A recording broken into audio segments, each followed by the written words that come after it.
Hey gang, I'm in Geneva, Illinois today, and no, it's not Geneva, Switzerland, and it's not Lake Geneva, Wisconsin, it's Geneva, Illinois.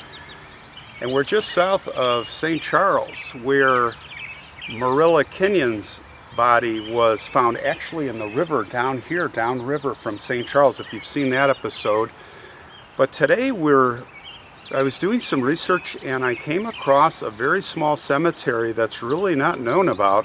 Did some digging, and it was the former site of a school for girls who were between the ages of 10 and 16, and they were either pregnant, abandoned, and or delinquents, and they were sent to this. What was back here was a big complex, like a reformatory, but some say it was an asylum also, and the girls were treated terribly, and many of them died, and many of the infants died. In fact, in the cemetery there's an area for infants. The asylum or the school, whatever you want to call it, is gone, and this is all that remains. And we are going to take a look back there. I know the cemetery is locked up, we can't get in, but we're going to use the Skycam, and like we did at St. Louis Cemetery #1, we're going to have a look at the graves if everything works out. But let's first take a stroll down there and just make sure that we can't get in. I see that the gate from here is locked, so we're going to have to use the drone. Here is a plaque, and the plaque says, beginning in 1894, this land was used by various government agencies as a center for wayward girls. The colonial-style cottages, service buildings, and fences are gone, but these 51 graves remain. These markers are a testimony that they are no longer wayward, but home with their Creator.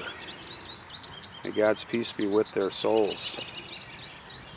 Oh, it seems like a very sad story. And there we see the tombstones.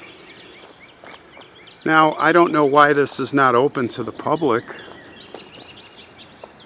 but maybe vandals, it's the old vandals thing.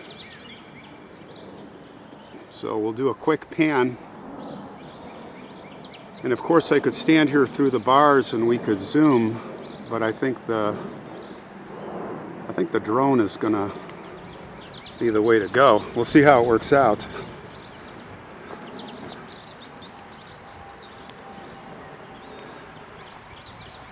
Very quiet and beautiful. And here's a path over here that goes down to the entrance.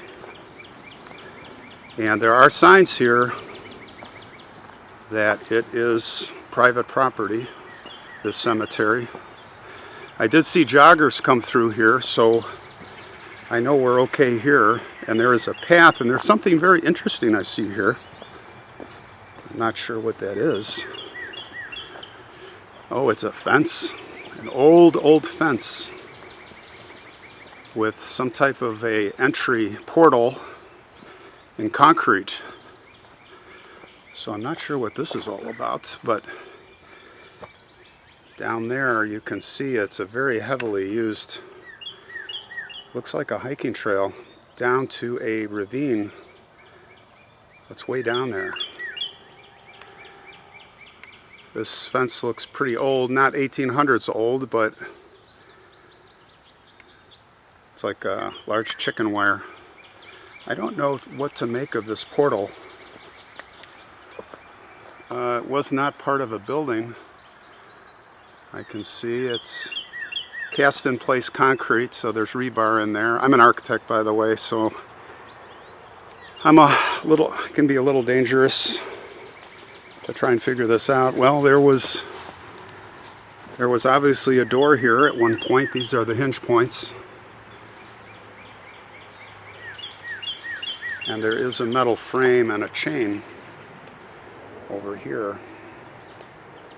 So, well, it does look like we're going to have to use the the little flying machine to see anything, and we'll see if it works out. All right, let's go. Let's try it out.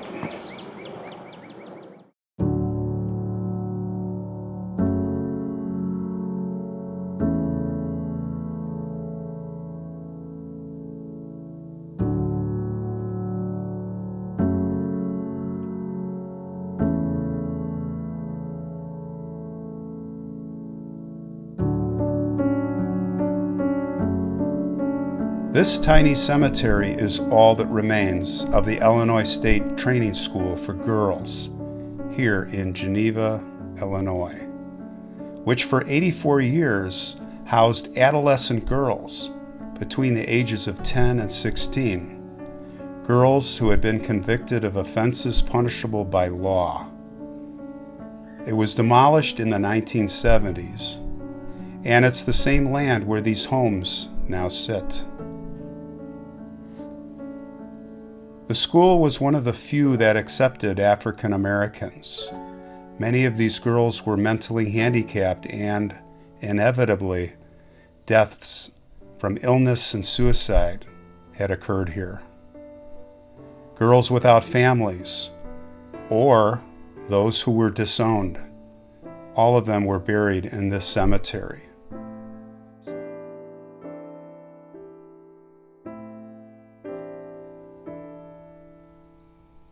Several dozen infants were buried here as well, and today this place contains 51 graves. Throughout the first half of the 20th century, experts here on this campus that used to be here, were conducting research, consistently arguing and concluding that an overwhelmingly high percentage of its inmates were, using the terms of the times, feeble-minded or mentally defective.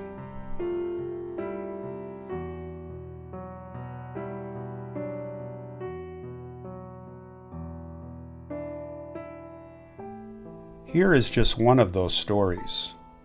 One inmate named Della was incarcerated here in the school when she was 15 years old. And like all of the young women here at Geneva, Della was forced to endure a series of mental and physical examinations upon her arrival. At this time, the staff determined that she was high-grade mentally defective. Well, Della was actually lucky here because she was paroled after serving only 9 months, despite the fact that she was considered committable for being, as they say, feeble-minded. And it actually meant she should have been sent to another worse place, a place called the Lincoln State School and Colony for the feeble-minded. But sadly, not a long time after, a parole violation sent Della back here to Geneva. Once returning here, the staff decided to administer yet another series of examinations, some of them cruel. And in the end, they found that her intelligence rating was actually, quote unquote, in fair agreement with the former rating system, which meant that she was okay. Well, although she gave the impression of being brighter than even the test results indicated, the Geneva staff here ultimately decided to commit her, poor Della, to Lincoln indefinitely. Della's name was never heard from again.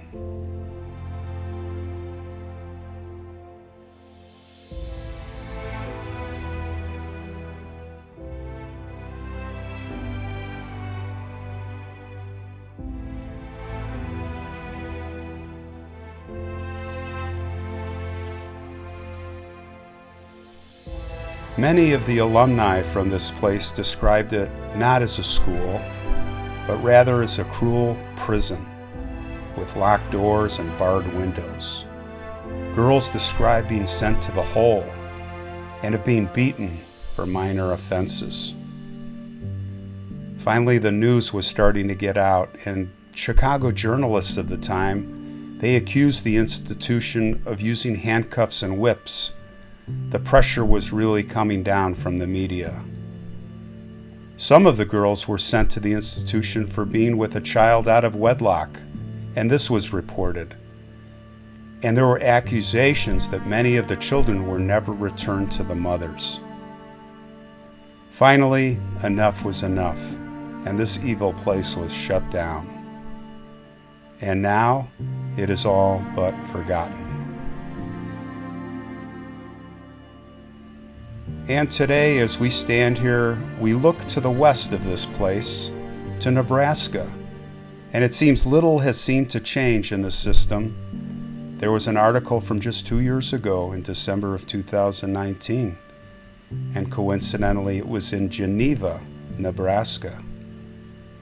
It said that the state's residential rehabilitation and treatment center for the girls had reached a crisis point as a result of conditions at the center, and several youths were moved or discharged this week to bring the population down.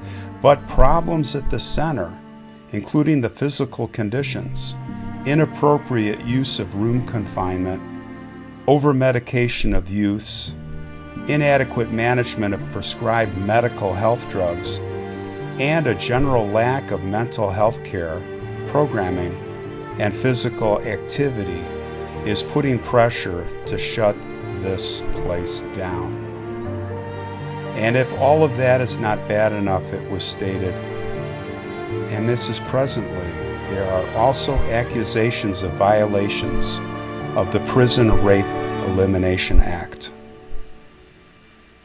Wow. It's so sad because some things never change.